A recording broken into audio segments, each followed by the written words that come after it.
आज हम मनुष्य चांद पर पहुंच गए हैं, लेकिन अभी भी प्रकृति के वश में हैं। तभी तो प्रकृति चाहे तो हमें कभी भी अपने घुटनों पर ला सकती है, जैसा कि वो अभी कर रही है। और ये तो कुछ भी नहीं है, क्योंकि कई बार प्रकृति ऐसा भयानक रूप ले लेती है जहां एक ही बार में सब कुछ तबाह हो जाता है, जैसे कि डायनासोर्स के समय में हुआ। ऐसे में दोस्तों हम उन्हें रोक तो नहीं सकते, लेकिन हाँ, आज हम आपको भविष्य में होने वाली कुछ ऐसी 5 घटनाओं के बारे में जरूर बता सकते हैं जो अगर हुई तो कितनी तबाही होगी उसका अंदाजा आप और हम लगा भी नहीं सकते। इसलिए दोस्तों बिना देर किए चलिए शुरू करते हैं हमारी आज की शानदार वीडियो। दोस्तों सबसे पहले हम आपको येलोस्टोन नेशनल पार्क में मौजूद वोल्केनो के बारे में बताते हैं, जिसके खतरे का अंदाजा बस आपको अभी कुछ ही देर में लग जाएगा, क्योंकि कई सारे लोगों का कहना है कि ये वोल्केनो कभी भी फट सकता है, जहां ये पूरी तरह से एक्टिव है। और ये बात पूरी तरह से सच भी है, क्योंकि कुछ भी कहा नहीं जा सकता कि ये वोल्केनो कब फटेगा।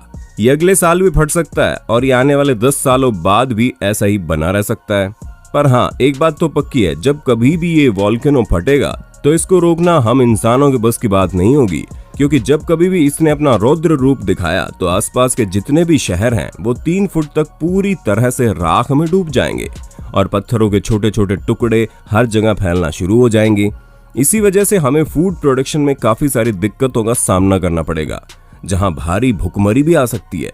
उसके साथ साथ जानवरों को भी इससे काफी ज्यादा दिक्कतें होंगी, और तो और आसपास के जितने भी इलेक्ट्रिकल सिस्टम होंगे उस पर भी ये अपना गहरा असर डालेगा, जिसकी वजह से हमें इलेक्ट्रिसिटी की समस्या से जूझना पड़ सकता है, जहां एनवायरनमेंट में भी काफी ज्यादा दिक्कतें देखने को मिल सकती हैं, क्योंकि वोल्केनो को फटने की वजह से कई प्रकार के केमिकल गैस आसमान में मौजूद होगी जो ताजी हवा को रोक देगी, और इसकी वजह से आसपास के जितने भी लोग वहां पर मौजूद होंगे उनके सांस लेने की भी दिक्कतें होंगी। यहाँ तक कि कुछ ऐसी गैसेस भी निकल सकती है जो सनलाइट को भी पूरी तरह से रिफ्लेक्ट कर दे, जिसकी वजह से हमें 1 डिग्री फ़ारेनहाइट में भी रहना पड़ सकता है, जो कि वाकई में बहुत ठंडा टेम्परेचर होता है।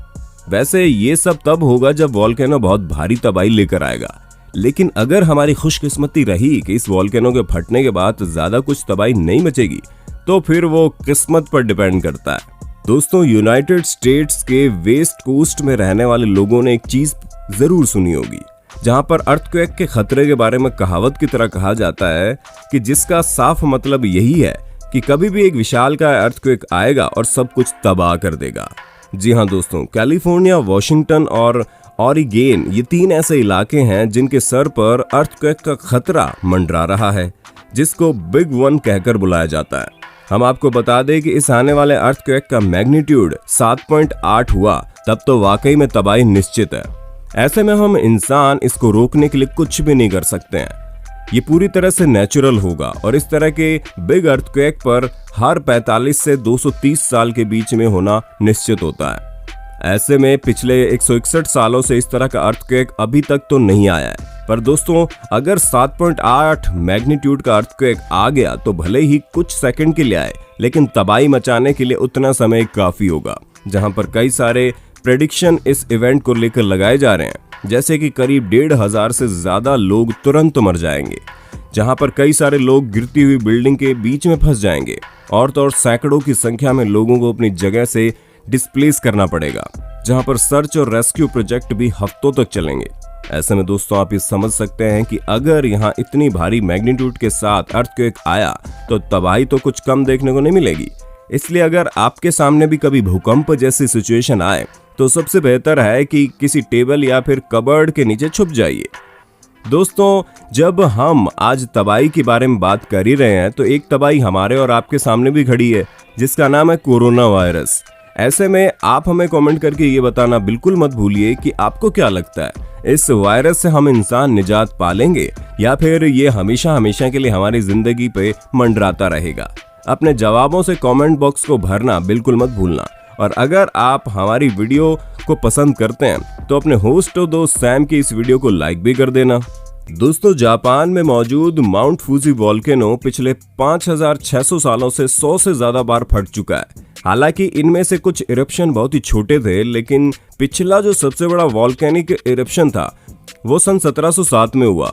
इस अकेले वॉल्केनिक इरप्शन की वजह से 28.2 बिलियन क्यूबिक फीट की वॉल्केनिक ऐश निकली थी, जो कि 62 मील तक पहुंच गई थी, जहां ये करीब 2 हफ्तों तक हवा में मौजूद थी। यानी कि 2 हफ्तों तक आसमान में केवल धुंध ही धुंध थी, जहां हर तरफ लोगों को राख देखने को मिल रही थी। ऐसे में दोस्तों, अगर इतना भयानक वॉल्केनिक इरप्शन हुआ तो अब और ज्यादा तबाही मच जाएगी, क्योंकि उस समय तो माउंट फूजी के पास में इतनी ज्यादा पॉपुलेशन मौजूद नहीं थी, लेकिन अब उसके आसपास का एरिया काफी ज्यादा पॉपुलेटेड हो चुका है। और अभी हाल ही में जापानीज गवर्नमेंट ने एक ऐसा प्रोजेक्ट लोगों के सामने रखा है, अगर अभी ये वॉल्केनो फट जाता है तो किस तरह की चीजें होंगी जिससे लोगों को बचाया जा सके। दोस्तों, अगर रस्ट केस देखा जाए तो ज्यादा से ज्यादा 17.3 क्यूबिक फीट तक ये वॉल्केनिक ऐश जाएगी, जो कि पूरे टोक्यो में तो भर ही जाएगी। उसके साथ साथ आसपास के जितने भी शहर हैं उसे भी कवर कर देगी, जहां पर ऐसे होते ही पूरे टोक्यो को बंद कर दिया जाएगा, क्योंकि किसी का भी घर में इतनी बुरी कंडीशन में बाहर निकलना ठीक नहीं रहेगा। उसके साथ साथ प्लेन और ट्रेन जैसे यातायात भी पूरी तरह से बंद कर दिए जाएंगे, ताकि किसी भी तरह की कोई दुर्घटना सामने ना आए। बिजली तो इफेक्टिव होगी ही होगी, लेकिन मोबाइल फोन टावर भी इस पर इफेक्ट डालेंगे, जिसकी वजह से लोग एक दूसरे से कम्युनिकेट नहीं कर पाएंगे। जो कोई भी लकड़ी के घरों में रहेगा उसके लिए परेशानी बढ़ जाएगी। ऐसे में जहां अधिकतर घर टोक्यो में लकड़ी के ही हैं, तो आप समझ जाइए कि कितनी ज्यादा परेशानी हो सकती है। यहाँ तक कि वॉल्केनिक ऐश नेचुरल डैम तक को रोक सकती है, जिसकी वजह से और ज्यादा परेशानी झेलने को पड़ेगी। ऐसे में इस सिमुलेशन का मतलब यही है कि लोकल गवर्नमेंट को बुरे से बुरे हालातों के लिए पूरी तरह से प्रिपेयर कर दिया जाए, क्योंकि इसे रोकने का इलाज तो है नहीं। तो जाहिर सी बात है कि जब ये होगा तो उस पल के लिए खुद को तैयार कर लिया जाए, यही सबसे बेस्ट ऑप्शन है। दोस्तों, हैरिकेन को 1 से लेकर 5 तक स्केल में नापा जाता है, जहां पर 5वां सबसे ज्यादा इंटेंस और खतरनाक होता है। ऐसे में जिस हैरिकेन का स्केल 5 तक पहुंच जाता है वो काफी ज्यादा तेज होता है, और जितने भी हैरिकेन होते हैं उनका केवल 7% ही इस स्केल तक पहुंच पाता है। पर ऐसा बिल्कुल नहीं है कि पॉसिबल ही नहीं है, क्योंकि 2019 में एक 220 मील प्रति घंटे की रफ्तार से हैरिकेन आया था।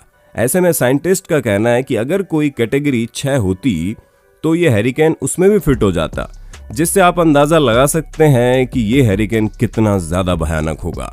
इसी वजह से कई सारे वैज्ञानिकों ने यह भी कहा कि क्यों ना स्केल 6 भी लागू कर दिया जाए, जिसकी वजह से हम ये पता लगा सके कि बुरे से बुरा तूफान आखिर किस तरह से नापा जा सकता है। वैसे अगर हम स्केल 5 की बात करें तो वो भी कुछ कम नहीं है। जी हाँ दोस्तों, क्योंकि अगर स्केल 5 तक हैरिकेन पहुंच गया तो आराम से टेलीफोन पोल, हाउस बिल्डिंग के साथ साथ और भी कई सारी चीजें पूरी तरह से अपने अंदर डुबो सकता है, जिसकी वजह से इंसानों को काफी ज्यादा दिक्कतों का सामना करना पड़ सकता है, और कई सारे लोग तो बेघर भी हो सकते हैं। उसके साथ साथ लोगों की मौत भी इसी स्केल टाइप वाले हैरिकेन में होती है। अब आप खुद ही सोच लीजिए कि अगर 5 नंबर के स्केल वाला हैरिकेन इतना ज्यादा खतरनाक है, तो अगर 6 नंबर का कैटेगरी का कोई हैरिकेन आ गया तो इसकी वजह से कितनी तबाही होगी। अब आपको तो पता नहीं, लेकिन हम तो अभी नहीं चाहेंगे कि 200 मील प्रति घंटे की रफ्तार से भी ऊपर कोई हवा चले और लोगों को तबाही के मंजर तक ले जाए। दोस्तों, हर रोज हमारे प्लेनेट पर कई सारे मेट्रॉइड गिरा करते हैं। ऐसे में ये तो पहले से ही छोटे होते हैं, लेकिन जब ये हमारी अर्थ सरफेस से टकराते हैं तो और ज्यादा छोटे हो जाते हैं, जिसकी वजह से ये किसी भी तरह की तबाही का रूप नहीं ले पाते। उसके साथ ही हमारे प्लेनेट का ज्यादातर हिस्सा पानी से भरा हुआ है। इसी कारण जब मेट्रॉइड गिरते हैं तो अधिकतर पानी में लैंड करते हैं।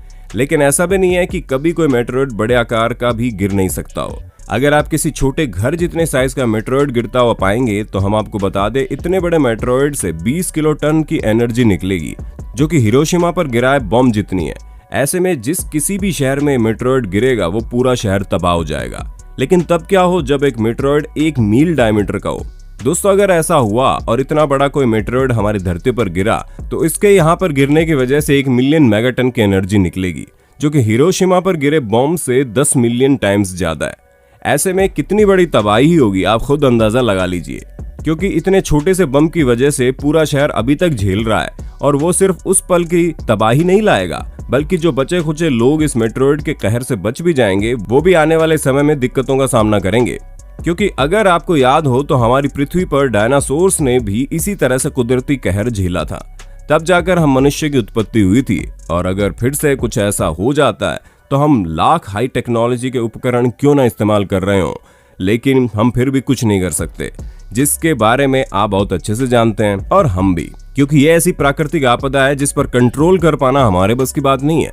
लेकिन इससे बचने का एक तरीका है और वो ये है कि हम एक दूसरे ग्रह पर जीवन ढूंढने की कोशिश कर सकते हैं, जिसकी खोज एलन मस्क से लेकर नासा के वैज्ञानिक तक कर रहे हैं। अब देखिए कब इसका समाधान निकलता है। बाकी दोस्तों आज के लिए बस इतना ही। उम्मीद है हमारी आज की वीडियो आपको पसंद आई होगी। अगर हाँ तो वीडियो के बारे में कमेंट करके जरूर बताइएगा और ऐसे इंटरेस्टिंग वीडियो लगातार देखने के लिए हमारे चैनल को लाइक शेयर सब्सक्राइब करना ना भूलें। धन्यवाद।